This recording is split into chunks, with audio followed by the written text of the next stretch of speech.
నమస్కారం వార్తలకు స్వాగతం. ముందుగా ముఖ్యాంశాలు. మాజీ మంత్రి కేటీఆర్ మీడియా సమావేశం, పలు అంశాలపై వివరణ.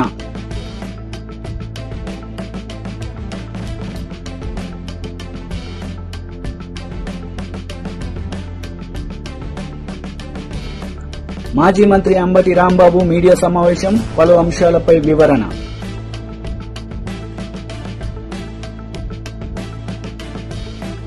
వైఎస్ఆర్సీపీ తాడేపల్లి కేంద్ర కార్యాలయంలో జిల్లా ప్రధాన కార్యదర్శులతో activity media, social media organisation అనుబంధ విభాగాలు, న్యాయ విభాగాలు అవగాహన సమావేశం నిర్వహించారు. ఈ సందర్భంగా సజ్జల రామకృష్ణారెడ్డి మాట్లాడారు. జిల్లా స్థాయిలో అధ్యక్షుడు, ప్రధాన కార్యదర్శి కలిస్తే అది అత్యంత కీలకమైన కేంద్ర బిందువు పార్టీకి. ఈ బాధ్యతను ఎట్లా చేయాలనేది కూడా చెప్తున్నాం.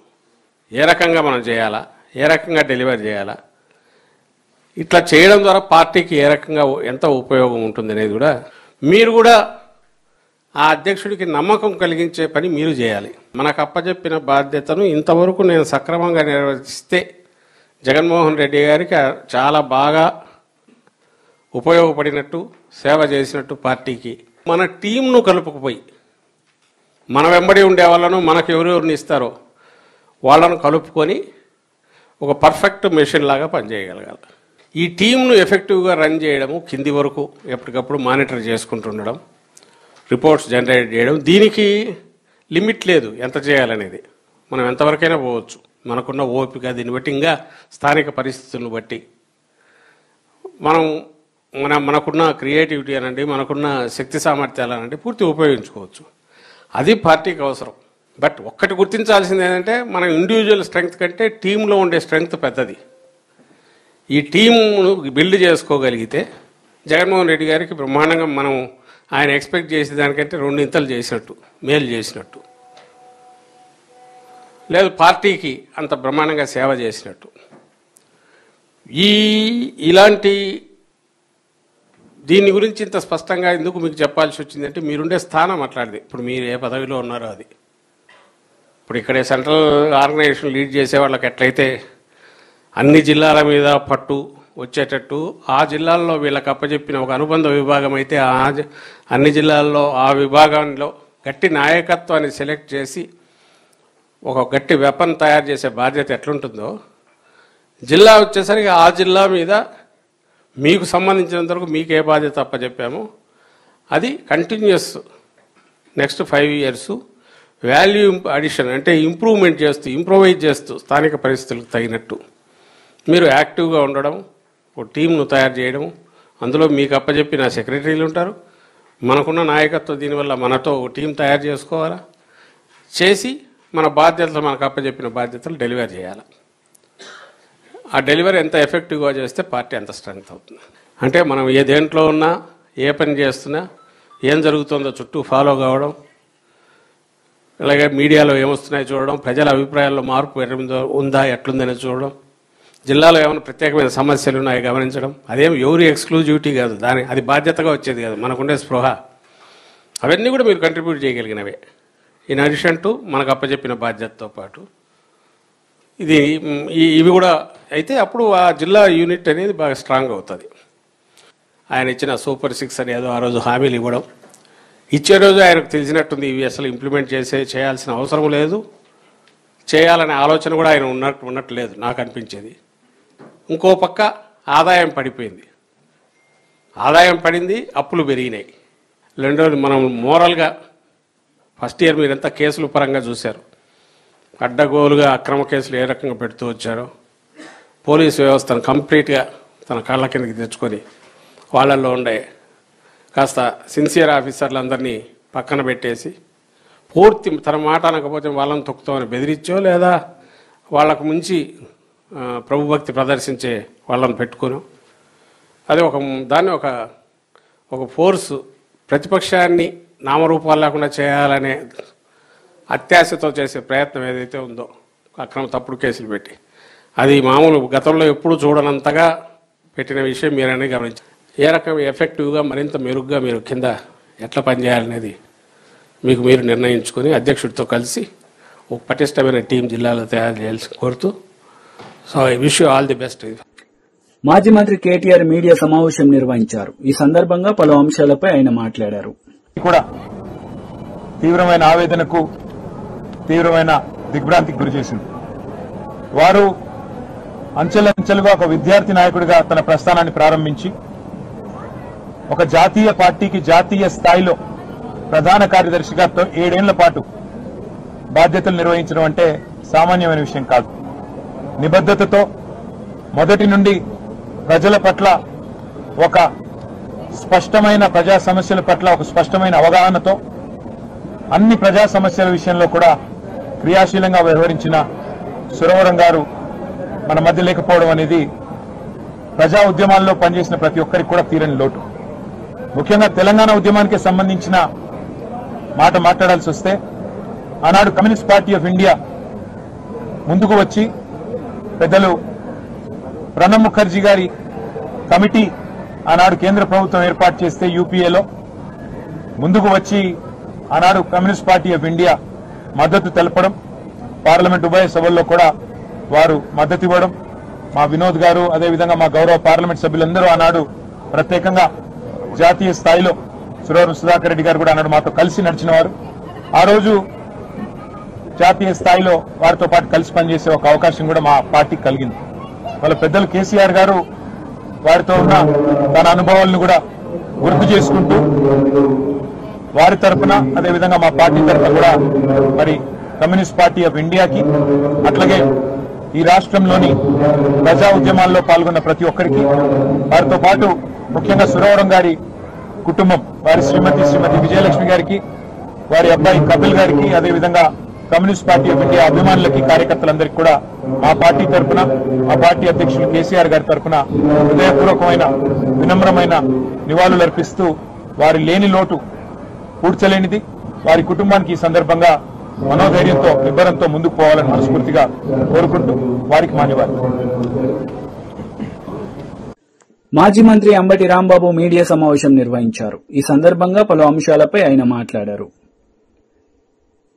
సూపర్ సక్సెస్ అనే మాట మాట్లాడాడు. ఎక్కడ సక్సెస్ అయింది సూపర్ 6 నాకు అర్థం కాలా. నువ్వు ఇచ్చిన హామీలన్నీ అరకొరగా నెరవేర్చినవన్నీ, సంపూర్ణంగా నెరవేర్చనివన్నీ, ఇన్ని తేడాలు ఉన్నప్పుడు సూపర్ 6 ఎలా సూపర్ హిట్ అయిందో చంద్రబాబు నాయుడు గారు సమాధానం చెప్పుకోవాలి. నెంబర్ 1. నెంబర్ 2 ఏంటంటే ఆయన స్త్రీ శక్తి బస్సు ఫ్రీ బస్ గురించి చెప్తూ ఆ వేదిక మీద ఒక మాట అన్నాడు. మీరు తిరుపతి వెళ్ళాలంటే వెళ్లి దైవాన్ని దర్శనం చేసుకోవచ్చు, లేదు శ్రీశైలం వెళ్ళాలంటే వెళ్లి దర్శనం చేసుకోవచ్చు, అన్నవరం వెళ్ళాలంటే దర్శనం చేసుకోవచ్చు అని మహిళలకు, ముందుగా ఉన్నటువంటి మహిళలకి, కూర్చున్న మహిళలకి చెప్పేటటువంటి ప్రయత్నం చేశాడు. నేను అడుగుతా ఉన్నా, పెద్దాపురం నుంచి తిరుపతి వెళ్ళడానికి దర్శనానికి అవకాశం ఉందా? ఫ్రీ బస్సులో డైరెక్ట్ బస్సు ఏదైనా ఉందా? నువ్వు ఇచ్చినటువంటి ఆ 6 కేటగిరీల్లో ఏది తిరుపతి వెళ్లే ప్రశ్న లేదు. ఎట్లా తిరుపతి వెళ్తారు? ఏదో సమావేశం ఏర్పాటు చేశాం కదా, ముందు మహిళా మనులు తీసుకొచ్చాం కదా అని వారికి పచ్చి అబద్దాలు చెప్పేటటువంటి కార్యక్రమం చంద్రబాబు నాయుడు గారు చేశారు. దాంతోపాటు ఎప్పటి నుంచో, నా చిన్నప్పటి నుంచి చెప్తున్నా, చంద్రబాబు నాయుడు గారు ముఖ్యమంత్రి అయినప్పటి నుంచి కూడా 14 సంవత్సరాలు అంతకుముందు అయినప్పుడు కూడా చెప్తూ వచ్చాడు. ఏంటది? చెత్త నుంచి సంపద అని. కొత్తగా పెట్టింది ఏం కాదు. ఇది ప్రపంచవ్యాప్తంగా, దేశవ్యాప్తంగా వేస్ట్ నుంచి ఎనర్జీ తయారు చేసేటటువంటి ప్రక్రియ జరుగుతూ ఉంది. దేశవ్యాప్తంగా, ప్రపంచవ్యాప్తంగా జరుగుతూ ఉంది. దాన్ని ఈయనే కనిపెట్టినట్టు చెప్తాడు. ఒకటి. రెండో అంశం ఏంటంటే స్వచ్ఛాంధ్ర, దీంతో పాటు యుద్ధం అంట, దోమల మీద యుద్ధం అంట. నా చిన్నప్పుడు కూడా చెప్పాడు, దోమల మీద యుద్ధం అని కత్తి పెట్టేశారు ఒకసారి, పెద్ద వాల్ పోస్టర్. దోమల నిర్మూలన కార్యక్రమం ఇది. సింపుల్ దోమల నిర్మూలన కార్యక్రమం. దానికి యుద్ధం ఏంటి? అవి మన మనతో యుద్ధం చేస్తాయా? దోమలు మందు కొట్టి చంపేటటువంటిది కూడా ఒక పెద్ద ప్రక్రియలాగా ప్రభుత్వం దాని మీద ఏదో గొప్పగా యుద్ధం చేస్తుందనేటువంటి మాటలు మాట్లాడి మభ్యపెట్టేటటువంటి కార్యక్రమం చంద్రబాబు నాయుడు గారు నిండా పెద్దాపురం వేదికగా చెప్పేటటువంటి ప్రయత్నం చేశారు. అయితే ఇక్కడ నాకు ఆశ్చర్యకరమైనటువంటి అంశం ఏంటంటే మొత్తం ఆ ఉపన్యాసాన్ని అంతా కూడా అద్యాంతం నేను విన్నాను. ఎందుకంటే ఏదైనా మాట్లాడవలసి వస్తుందేమో నేను విన్నాను. విన్నప్పుడు నాకు అనిపించింది ఒకటే, చాలా కాన్ఫిడెన్స్ లూజ్ అయిపోయాడు పాపం చంద్రబాబు నాయుడు గారు. 14 మాసాలకే తిరిగి మళ్ళా జగన్మోహన్ రెడ్డి గారు వచ్చేస్తున్నారనేటువంటి భావన మొత్తం ఉపన్యాసంలో మీరు చూడండి. రాష్ట్రంలో ఉన్న ప్రజానీకం మరొకసారి పరిశీలించండి. జగన్మోహన్ రెడ్డి గారు వచ్చేస్తున్నాడు మళ్ళా అనేటువంటి ఒక భయం ఆయనలో చాలా స్పష్టంగా కనిపిస్తోంది. ఈ రాష్ట్రంలో అధికారంలోకి వచ్చినటువంటి ప్రభుత్వం ఏదైనా ఒక సమావేశం పెట్టినప్పుడు ఏం చెప్తారు? ఆ ప్రభుత్వం చేస్తున్నటువంటి ఘనకార్యాల గురించి లేదా వారు అమలు చేస్తున్నటువంటి సంక్షేమ కార్యక్రమాల గురించి చెప్తారు. సహజంగా చెప్తారని ఎదురు చూస్తాం. నిన్న జరిగినటువంటి ఆ ఉపన్యాసంలో మోర్ దాన్ 50% జగన్మోహన్ రెడ్డి గారిని విమర్శించటమే, జగన్మోహన్ రెడ్డి గారి యొక్క వ్యక్తిత్వం మీద బురద చల్లటమే అయిపోయిన కథని చెప్తున్నాడు. ఎలక్షన్ ముందు కూడా చెప్పాడు. కోడి కత్తి అంటాడు, గులకరాయి అంటాడు, బాబాయ్ హత్య అంటాడు. బాబాయ్ హత్య సిబిఐ ఎంక్వైరీలో ఉంది కదా, నడుస్తూ ఉంది కదా, దాని గురించి చెప్తాడు. మొన్న మా గుంటూరులో టైర్ కింద పడిపోయిన ఆయన గురించి చెప్తాడు. దాని మీద స్టే కూడా ఇచ్చారు. ఈయన కేసు పెట్టాడు జగన్మోహన్ రెడ్డి గారి మీద, దాని మీద స్టే కూడా ఇచ్చారు. ఎప్పుడో గులకరాయి దెబ్బతగిలిందని దాని గురించి చెప్తాడు. జరిగిపోయిన కథ అంతా వెళ్ళవేస్తా ఉన్నాడు. అంటే భయం, జగన్మోహన్ రెడ్డి గారి మీద బురద జల్లాలనే భయం. మేము 15 మాసాల క్రితం జరిగినటువంటి ఎన్నికల్లో ఘోరంగా ఓడిపోయాం. కేవలం 11 సీట్లే వచ్చాయి. మేమందరం ఎలా జరిగింది, మళ్ళా ఎలా రివైవ్ కావాలి, మళ్ళా ఈ రాష్ట్రంలో పార్టీని శరవేగంతో ఎలా ముందుకు తీసుకువెళ్లాలని ఆలోచన చేస్తూ ఉన్నాం. అప్పటి నుంచి చంద్రబాబు నాయుడు గారేమో ఆయన చెప్తున్నటువంటి విషయాలు ఏంటంటే మళ్ళా మమ్మల్ని రాకుండా ఎలా చేయాలి అనేటువంటి భావంలోకి వెళ్ళిపోయాడు. అంటే ఒక అభద్రతా భావంలోకి వెళ్ళిపోయాడు. మా కాన్ఫిడెన్స్ లెవెల్స్ పెరిగిపోయాయి. ఈ 15 మాసాల్లో చంద్రబాబు నాయుడు గారు మాట్లాడుతున్నటువంటి మాటలు గాని, చంద్రబాబు నాయుడు గారు చేస్తున్నటువంటి చేష్టల వల్ల గాని వైఎస్ఆర్ కాంగ్రెస్ పార్టీ మళ్ళా రివైవ్ అయిపోయింది, తిరిగి మళ్ళా అధికారంలోకి వస్తుంది అని మేము చెప్పటలా. ఇంత పెద్ద పెద్ద మీటింగ్ పెట్టి ఆయన చెప్తున్నాడు. ఆయన చెప్పే కార్యక్రమం చేస్తున్నాడు. చాలా చిత్రం ఏంటంటే మీ అందరికీ కూడా వివరిస్తా. వైఎస్ఆర్ కాంగ్రెస్ పార్టీ 2019లో అధికారంలోకి వచ్చింది.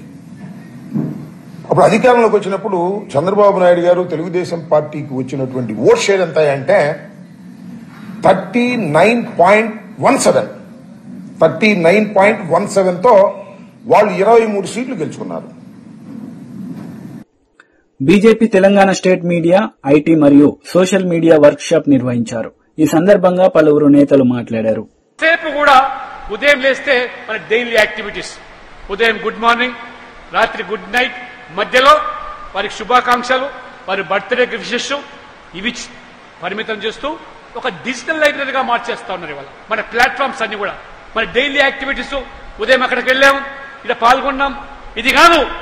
అవర్ సోషల్ హ్యాండిలర్స్ ఏవైతున్నారో ఖచ్చితంగా అది డిజిటల్ లైబ్రరీగా కాకుండా, ఫోటో ఆల్బమ్ గా కాకుండా మోదీ గారు రోజువారీగా ఏ రకంగా వారు స్పందిస్తా ఉన్నారు, ఏ రకంగా వారు అభివృద్ధి కార్యక్రమాలను పరిచయం చేస్తా ఉన్నారు, అది కింది వాళ్ళకి తీసుకెళ్లాల్సిన బాధ్యత ఉండాలి. తప్పితే మనల్నేదో మనం సొంతంగా ఫోకస్ చేసుకోవడానికి, మనల్నేదో ఆ సోషల్ మీడియా ద్వారా మన వ్యక్తిత్వాన్ని పెంచుకునే దానికి కాకుండా పార్టీ విధానాలు, party philosophy, party ideology, Modi ప్రభుత్వం చేపడుతున్న కార్యక్రమాలు రోజువారీగా ఇవాళ ప్రజల్లోకి తీసుకెళ్లాల్సిన బాధ్యత ఉంది. కానీ ఇంతకుముందు రామచంద్రరావు గారు చెప్పారు, అధ్యక్షుడు, చాలా ఇవాళ క్రమశిక్షణ చాలా అవసరం.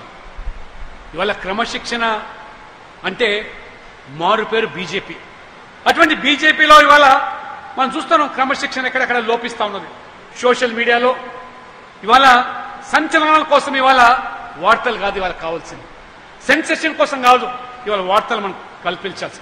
వాస్తవాలను ప్రజలకు తీసుకెళ్ళండి, వాస్తవాలను ప్రజల ముందు పెట్టండి. ఆ రకంగా ప్రజలు ఇవాళ నిర్ణేతలు, దే ఆర్ రియల్ జడ్జెస్ ఇవాళ ప్రజలు ఎవరుతున్నారో. కాబట్టి మీరు బీజేపీ ఒక పొలిటికల్ పార్టీ, కేవలం ఎన్నికల కోసం మాత్రమే, గెలుపు ఓటముల కోసం మాత్రమే పనిచేస్తున్న పార్టీ కాదు, ఒక సిద్ధాంతంతో పనిచేస్తున్న పార్టీ వాళ్ళు. ఇవాళ అదృష్టవశాత్తు వాజ్పేయి గారు, మోదీ గారి వల్ల కేంద్రంలో అధికారంలో రాగలిగినాం. ఇవాళ నరేంద్ర మోడీ గారు 3వ సార్లు కన్సిక్యూటివ్ గా ఇవాళ మన డెమోక్రటిక్ ప్రాసెస్ లో, పార్లమెంటరీ డెమోక్రసీలో 3వసారి ఎన్నికయి ప్రధానమంత్రి కావడం అనేది ఇది ఒక చరిత్ర దేశంలో. నరేంద్ర మోడీ గారు అటువంటి చరిత్ర సృష్టిస్తే ఏ మేరకు ఇవాళ మన తెలంగాణ రాష్ట్రంలో ఇవాళ సోషల్ జస్టిస్ గురించి రాహుల్ గాంధీ తెలంగాణ రోల్ మోడల్ కావాలని చెప్తుంటాడు. తెలంగాణలో 42% బీసీ రిజర్వేషన్ కల్పిస్తున్నామని చెప్పి మాయమాటలు చెప్తా ఉన్నాడు. అందుకనే ఇవాళ బీజేపీకి ఉన్నటువంటి ఓటు బ్యాంక్ ఏదైతే ఉన్నదో, ఇవాళ బీజేపీకి మోదీ గారి యొక్క డెవలప్ ఎజెండాతో irrespect of caste, creed, reason, religion, language అందరూ కూడా సమర్థిస్తున్నారు. కాబట్టి కాంగ్రెస్ బ్యాంక్రప్ట్ ఆఫ్ ఎజెండా, వారికి అసలు ఎజెండా లేదు. మోదీ గారు విమర్శించడానికి ఎటువంటి వాళ్లకు ఇవాళ ఎజెండా లేదు. కరప్షనా మాట్లాడగలిగారు. 0 tolerance on corruption Modi government. ఇవాళ డెవలప్మెంట్ కంపేర్ చేస్తే యూపీఏ 10 సంవత్సరాలు, ఎన్డీఏ 10 సంవత్సరాలు, ఎక్కడ నక్కకు నాగలో కనుకుంటే. కాబట్టి అందుకనే రాహుల్ గాంధీ పదే పదే ఇవాళ ఏం చేస్తా ఉన్నాడంటే కేవలం ఇవాళ వారు మాట్లాడే విషయాలు మొత్తం సమాజాన్ని చీల్చాల. మోదీ గారికి ఉన్న ఓటు బ్యాంక్, బీజేపీకి ఉన్న ఓటు బ్యాంకును అందులో చీలిక తీసుకురావాలి. అందుకనే ఒకసారి కులం పేరు మీద, ఒకసారి మతం పేరు మీద, ఒకసారి భాష పేరు మీద ప్రజలు విడదీసేటువంటి కుట్రలు. ఆ రకంగా ఈ రోజు మైనార్టీస్ ను ఏ రకంగా ఇవాళ బీజేపీకి బూచిగా చూపించి రాజకీయ పబ్బం గడుపుకుంటున్నటువంటి కాంగ్రెస్ పార్టీ ఇవాళ అదేవిధంగా ఇవాళ బీసీలను రెచ్చగొట్టే ప్రయత్నాలు చేస్తాం. వాస్తవంగా చూసినట్టయితే నెహ్రూ నుంచి మొదలుకుంటే ఇవాళ రాహుల్ గాంధీ, రాజీవ్ గాంధీ వరకు కూడా మొదటి నుంచి అసలు సిసలు బీసీ వ్యతిరేకులు ఎవరైనా ఉన్నారంటే అది కాంగ్రెస్ పార్టీ, నెహ్రూ కుటుంబం మాత్రమే. విషయాన్ని మండల్ కమిషన్ విభేదించింది ఇవాళ ఆంధ్రాలో రాజీవ్ గాంధీ. కలేకర్ కమిషనర్ విభేదించింది నెహ్రూ గారు. ఇవాళ రాహుల్ గాంధీ వచ్చి నీతులు చెప్తా ఉంటే నమ్మి మోసపోవడానికి సిద్ధంగా లేరు. 42% అమలు చేస్తామని చెప్పి ఎన్నికల్లో ఏదైతే ఓట్లు పొంది రేవంత్ రెడ్డి గారు ఇప్పుడు మీనమేషాలు లెక్క పెడుతున్నాం. లోకల్ బాడీస్ లో అది సాధ్యమా కాదా, మేము పార్టీ పరంగా ఇస్తాము అని చెప్పడం చూస్తూ ఉంటే ఏ రకంగా వీళ్ళను బీసీలను మోసం. వార్తలు ముగించే ముందు ముఖ్యాంశాలు మరోసారి. మాజీ మంత్రి కేటీఆర్ మీడియా సమావేశం, పలు అంశాలపై వివరణ.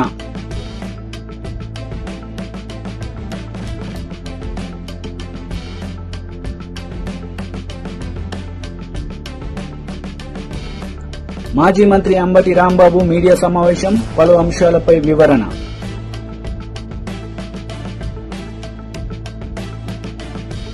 ఈ వార్తలు ఇంతటితో సమాప్తం. తిరిగి ప్రసారమయ్యే వార్తల్లో మళ్ళీ కలుద్దాం. అంతవరకు సెలవు. నమస్తే.